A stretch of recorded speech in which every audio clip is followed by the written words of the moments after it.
Swim, and it feels really good to be back on this lake because it is a beautiful place to be. The scenery is absolutely spectacular, and the first time I was here was in 2006 when I was here with Steve Briggs, and nothing seems to have changed. It's just stunning.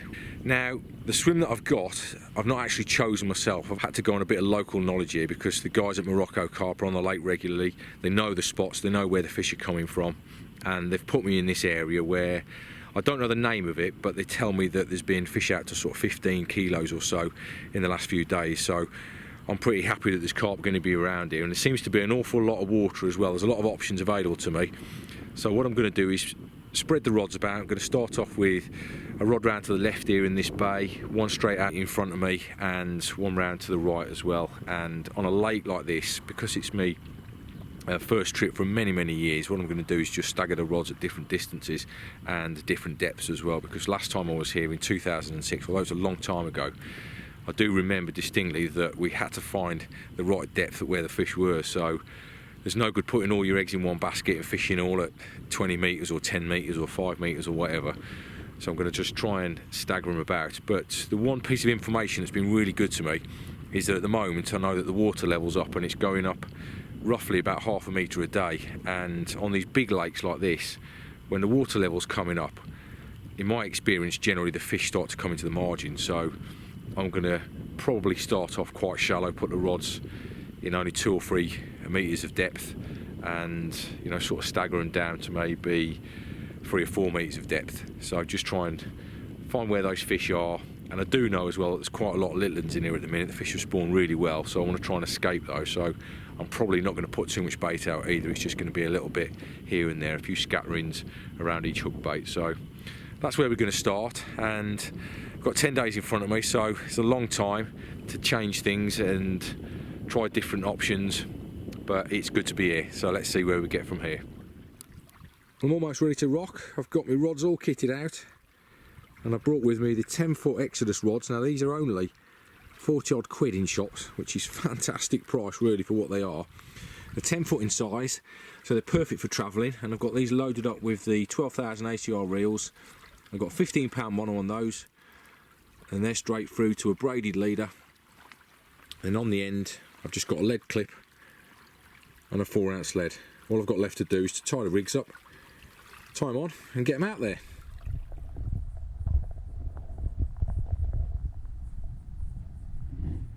On the business end, what I've got is around about 15 inches or so of hook link. Now today I'm using the captive coated hook link, and I've just taken all of the outer coating off, and then I've tied it knotless knot style to a size 2 hook. I've then got a liner on there which is formed with a bit of shrink tubing, and then on the head, just to try and avoid those smaller fish, I've gone with 2 20mm bottom baits and then a corker just on the end of that to just keep it up off the deck.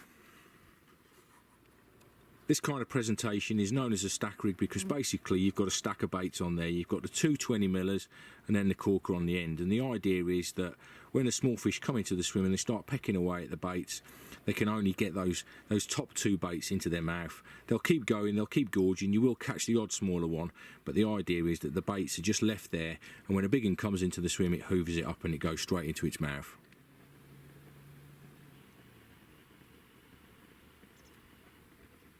Now, one of the good things about using small rods like 9 foot or 10 foot is that they always fit perfectly in the boat.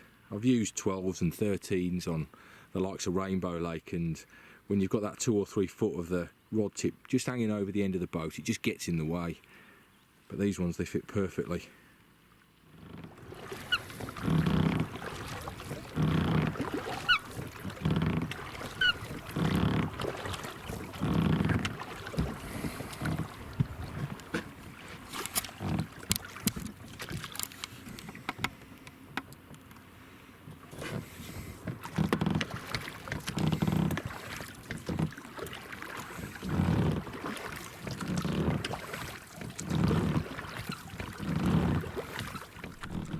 Got a bit of a saying about these big waters, and it's whatever you see on the bank is what you see in the water.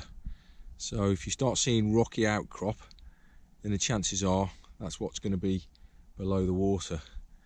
Same with areas like over there. If you start seeing very rounded off areas and very smooth bits of land, then the chances are it's going to be a bit like that under the water as well. So wherever I tend to see stones and rocky outcrop and things like that, I always think, yeah, that's where the food's going to be, because on waters like this, the fish are going to be feeding on crays and large crustaceans, which tend to always congregate around those rocky areas. So that's what I'm going to be looking for on the echo sounder, those kind of spots.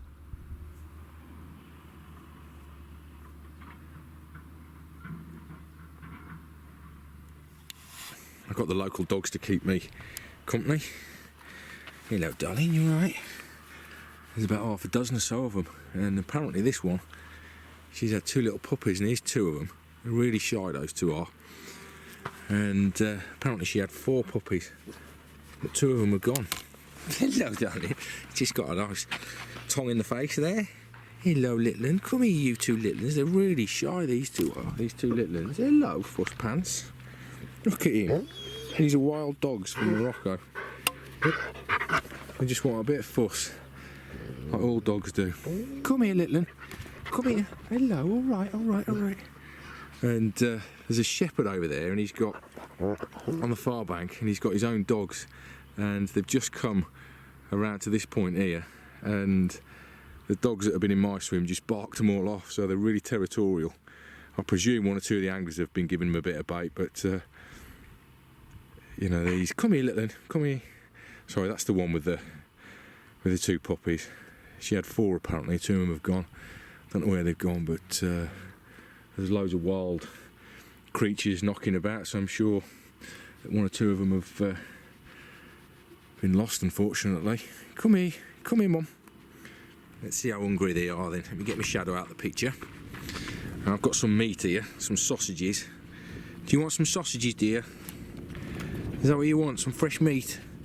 Hang on then, let me open the packet. Hang on a minute. I'm not going to have all of you just jumping into it. It's going to be 1 each, alright? Hang on. One for you, darling. Wait a second, 1 for the big one. There you go. Little puppies. There you go, hang on a minute, your turn next. There you go. Wait a sec. Oh. These boys are gagging for it. Mommy's sat there waiting.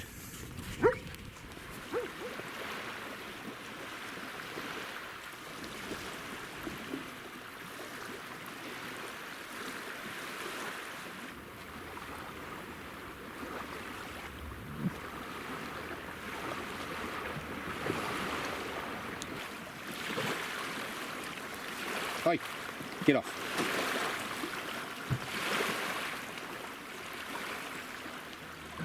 When I got here yesterday, I decided to mark where the water level was at with a couple of bank sticks, and that's the one that's on the right hand side of the swim, and I've also got one on the left hand side, and I was told that the water level was coming up at about ½ a metre a day, but clearly, as you can see there, it's been dropping. Now I started off fishing quite shallow, because in my experience of these big waters is when the water level starts to come up, the fish start to come into the margins, but clearly they've not been coming into the margins in this area because I've not caught anything so far. I've been fishing between 1 metre and 3 metres in depth, and this morning when I got up I did start seeing quite a few fish at range, showing between sort of 150 to 200 metres. Now I know out there it's probably about 8 to 12 metres in depth, so what I'm going to do now is reel all three of the rods in and get them out there a little bit further out, probably stagger them between 8 to 12 metres, probably put one rod in 8 metres, another one in 10 metres, another one in 12. Now it's just a case of trying to find where these fish are at, what sort of depth they're at. When I came in here in 2006 with Steve Briggs, we had rods spread all across the swim at a variety of different depths, and I distinctly remember we could only catch them from one depth, so it is a case of trying to find out where they're at today. You know, if you sit still on these big waters and just wait for them, you can be weeks and weeks and weeks away from fish. And obviously I've got a few days ahead of me, I've got 9 days left in front of me, but I want to try and find these fish as quickly as I can. So I'm going to get out on the boat and have a look and see what I can find out there.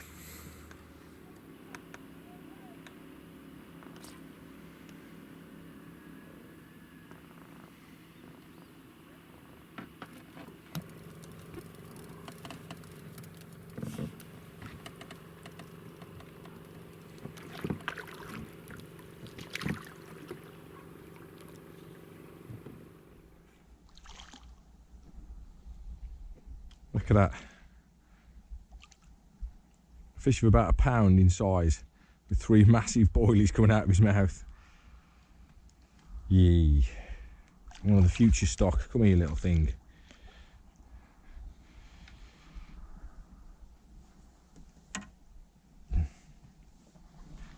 Just gonna look him and let him go.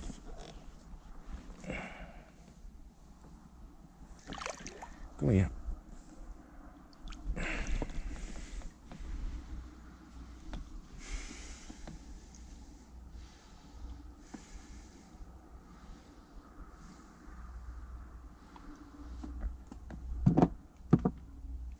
There you go. My first fish. I've not blanked. Tiny little baby.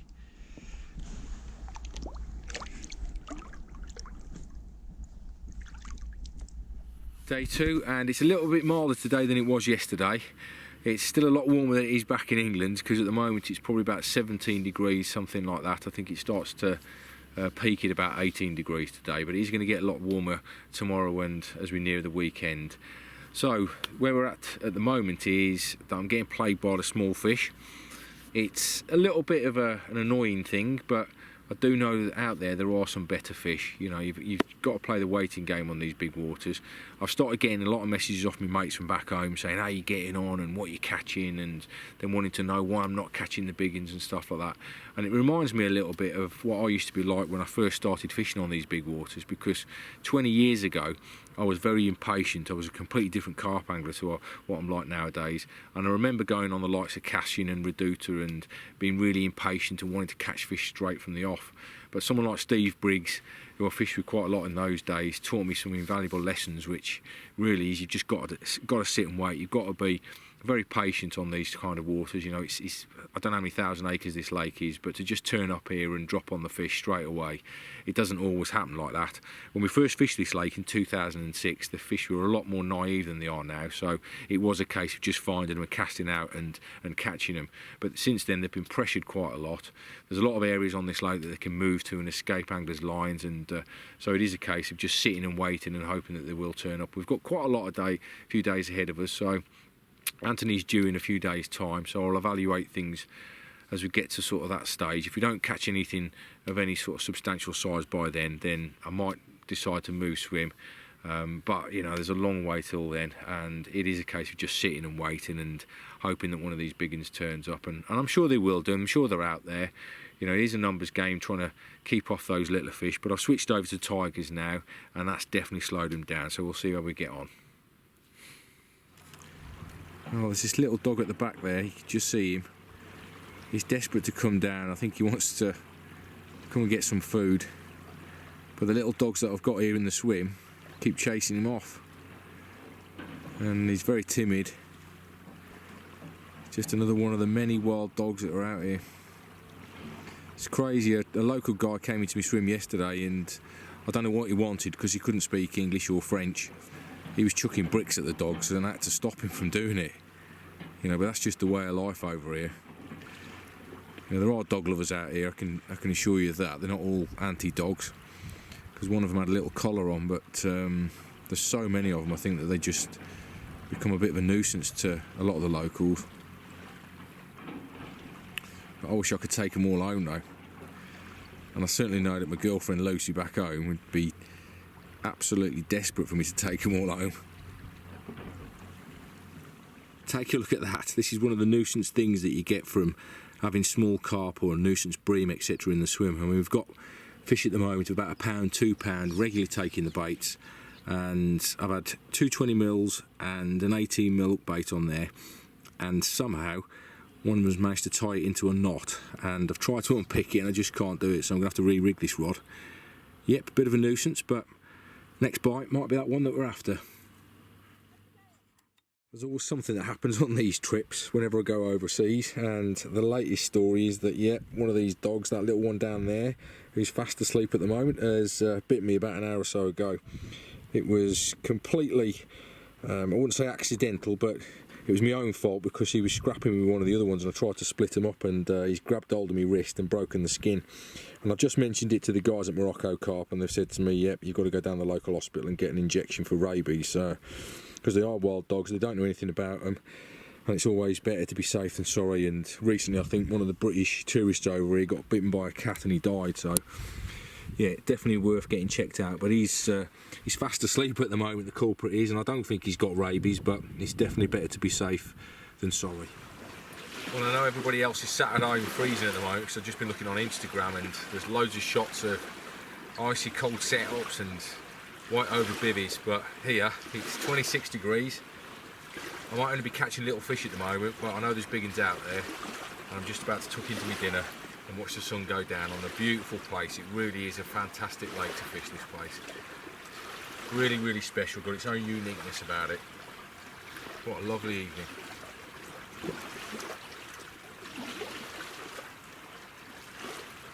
Day 4 then, and the old beard growth's coming on nicely. A little bit of growth there, which makes up for the lack of eyebrows. Yep, you might have noticed that since the last vlog that I did, there's something a little bit different about me, and it's because I had a bit of a mishap with a pair of clippers. My missus and my kids are always telling me that I've got a mega bushy eyebrows, so I thought I'd do something about it and got the clippers on them, and yes, you've guessed it, there was a bit of a problem with the clippers, and they ended up basically shaving off one of my eyebrows as I was doing it, so I ended up having to level them out and have 2 eyebrows that were virtually just non-existent. So thankfully they've started to grow back a little bit.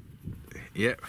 Anyway, back to the fishing. Yeah, it's still been mega slow, so what I'm going to do today is I'm going to have a little bit of a mooch about in the boat. The guys from the camp are coming over to see me today, and we're going to go and have a look around the lake and see if we can find some fish, because all I'm catching here is tiddlers. I'm sure there's 1 or 2 better fish out there, but I just can't get amongst them. And as I said, the last time that I was down here with Steve a few years back, I distinctly remember that we had to get on the fish, we had to get on the showing fish, you know, where they were lumping out. So, you know, I've basically come on this trip and just been put in this swim, and I'm not happy here, so I need to get on the move and go and try and find some fish, because what's happening tomorrow is Anthony Molyneux from Avid, he's coming over to do some filming with me, and the plan for this particular session was for me to get out here and find some fish before Ant gets out here, and we can do some proper filming for Avid Adventures. So yeah, having not caught anything of any size, it's not going to look like an Avid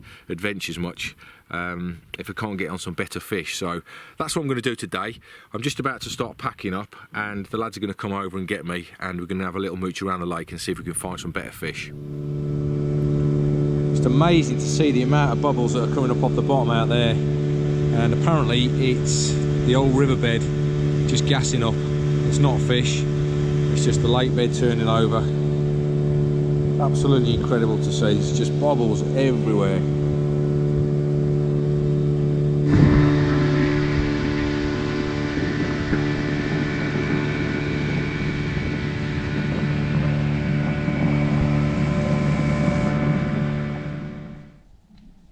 Right, I've spent close to 3 hours now looking around the lake in the main boat with the lads, and we've gone from one end of the lake to the other, and I must say it's been a hard decision deciding where to fish, but in the end I've opted for an area known as Quincy's, which is a completely different terrain to where I was. I've 6 nights left in this swim, and there's loads of water to play with, so fingers crossed it comes good in the end. Good morning from the new swim, and you join me on what is set to be a glorious day. The sun's just come up and temperatures are set to reach about 25 degrees today, so it looks like being a really interesting day. And I must say it was heartbreaking leaving that other swim yesterday, because those dogs are desperate to follow me around the lake, and they was that desperate that they ended up jumping in the lake and swimming behind the boat, which was horrible to watch. But you know, sometimes these are the things that you have to do. Now this swim that we're in now, it looks really interesting because there's some really nice features out in front and there's loads of scope and potential. But unfortunately, it's at this point on my channel when we have to say farewell to me in Morocco, because the rest of this trip is going to be filmed on the Avid channel as part of Avid Adventures Part 6.